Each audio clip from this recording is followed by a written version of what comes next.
ప్రాజెక్టుల నిర్మాణాన్ని ఆపేసి రైతుల పొట్ట కొట్టి కూడా సంపద సృష్టించుకోవటంలో ఆయన పీహెచ్డీ చేశారా? ప్రాజెక్టుల నిలిపివేతకు సంపద సృష్టికి ఉన్న సంబంధం ఏంటో తెలుసుకోవాలనుందా? చంద్రబాబు మార్కు మోసాల్లో తాజాగా వెలుగులోకి వచ్చిన మరొక మోసం తెలుగు రాష్ట్రాల రాజకీయాల్లో తీవ్ర చర్చనీయాంశంగా మారింది. రాష్ట్రాన్ని ఒక రేంజ్లో అభివృద్ధి చేస్తానంటూ ఎన్నికల ముందు చంద్రబాబు ఎన్నెన్నో హామీలు ఇచ్చారు. ప్రజలకు అరచేతిలో వైకుంఠం చూపించారు. అది నిజమేనని జనం అనుకున్నారు. తీరా అధికారంలోకి వచ్చిన చంద్రబాబు రాష్ట్ర సంపదను దోచుకొని తన ఖాతాలో వేసుకోవటం ప్రారంభించారు.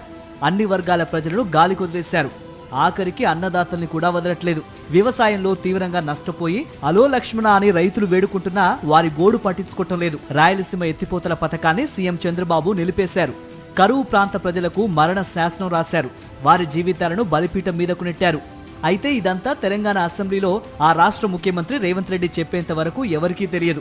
క్లోజ్డ్ రూమ్ లో చంద్రబాబు తన మార్క్ కన్నింగ్ ప్లాన్ వేసిన సంగతి తెలంగాణ అసెంబ్లీ సాక్షిగా బట్టబయలైంది.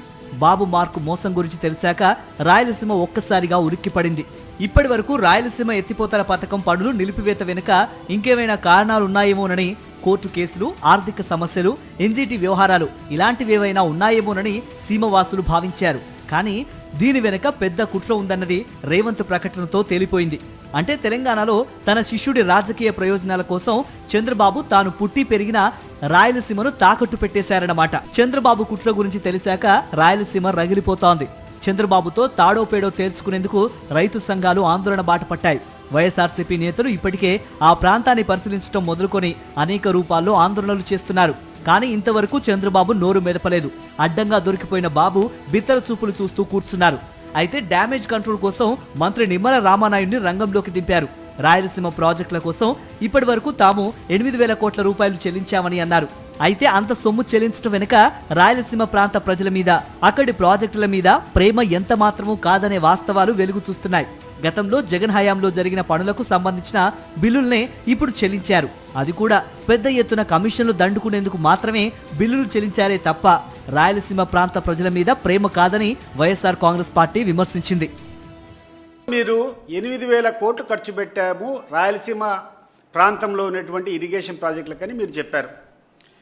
మీరు సిద్ధమా ప్రాజెక్టులకన్నిటికీ? మీతో పాటు మేము వస్తాం విజిట్ చేసేదానికి. ఏ ప్రాజెక్టులు ఎక్కడ ఖర్చు పెట్టారో, ఏ ప్రాజెక్టులు జరుగుతున్నాయో చెప్తే మేము కూడా చూసేదానికి సిద్ధంగా ఉన్నాం.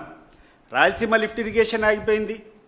జిఎన్ఎస్ఎస్ నుంచి హెచ్ఎన్ఎస్ఎస్కు లింక్ అయ్యేటువంటి ప్రాజెక్టులు ఆగిపోయినాయి. కుందు వైడనింగ్ ఆగిపోయింది.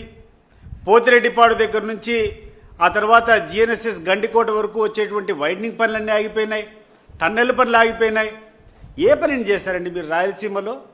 గతంలో జరిగినటువంటి పనులకు ఎవరన్నా కమిషన్లు ఇస్తే ఆ కమిషన్ల కోసం కక్కుర్తిపడి మీరు పేమెంట్ చేసినారు తప్పితే ఈ రోజుటి వరకు ఒక్క హెచ్ఎన్ఎస్ఎస్లో లైనింగ్ పనులు తప్ప ఏ కార్యక్రమం జరగం లేదు. ఇది వాస్తవం. వాళ్ళు ఇబ్బందులు పడినా కూడా పర్వాలేదు, మా కమిషన్లు వస్తే చాలని చెప్పి ఆ పనులు చేస్తున్నారు తప్పితే రాయలసీమ ప్రాంతానికి ఉపయోగపరమైనటువంటి పనులు మీరు ఏమీ చేయలేదు. చంద్రబాబు 4 సార్లు ముఖ్యమంత్రి అయ్యారు. కానీ ఏనాడు రాయలసీమకు ఒక్క ప్రాజెక్టు కూడా తీసుకురాలేదు.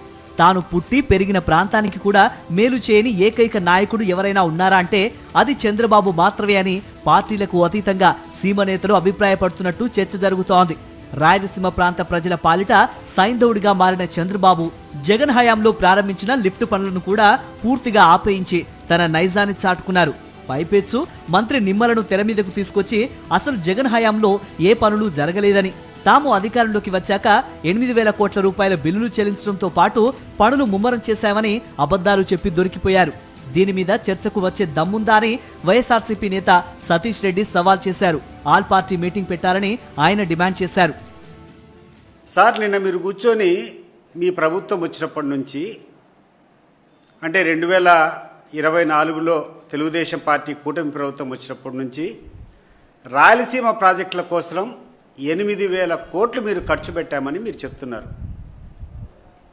ఈ విషయం పైన ఒక ఆల్ పార్టీ మీటింగ్ పెట్టుకొని, లేకుంటే అన్ని పార్టీలకు సంబంధించినటువంటి ప్రతినిధులు తీసుకొని మీరు ఏ ప్రాంతాల్లో ఈ డబ్బులు ఖర్చు పెట్టారో చెప్పేదానికి మీరు సాహసిస్తారా అని చెప్పి నేను అడుగుతున్నా. మరొకసారి చెప్తున్నాను రామానాయుడు గారు, రాయలసీమలో జరుగుతున్నటువంటి అన్ని ప్రాజెక్టులు మీ ప్రభుత్వం, మీ కూటమి ప్రభుత్వం వచ్చినప్పటి నుంచి నిలబడిపోయినాయి. మీరు సంసిద్ధత వ్యక్తం చేస్తే మా పార్టీతో పాటు ఈ రాష్ట్రంలో ఉన్నటువంటి ఇతరత్ర పార్టీ నాయకులందరినీ కూడా పిలిచి ఒకసారి పిలుచుకొని పోవాలని చెప్పి నేను కోరుకుంటున్నా. కమిషన్ల కోసం కక్కుర్తిపడి బిల్లులు మంజూరు చేయటమే తప్ప రాయలసీమ ప్రాజెక్టులను ముందుకు తీసుకువెళ్లే ఉద్దేశమే చంద్రబాబు ప్రభుత్వానికి లేదన్నది మరోసారి తేటతెల్లమైంది. ఈ నేపథ్యంలో డ్యామేజీ కంట్రోల్ కోసం వైఎస్ఆర్సీపీపై ఎదురు దాడి చేస్తున్నారు బాబు. ఆయన మార్క్ దిగజారుడు రాజకీయాలను సీమ ప్రజలు నేతలు చీకొడుతున్నారు.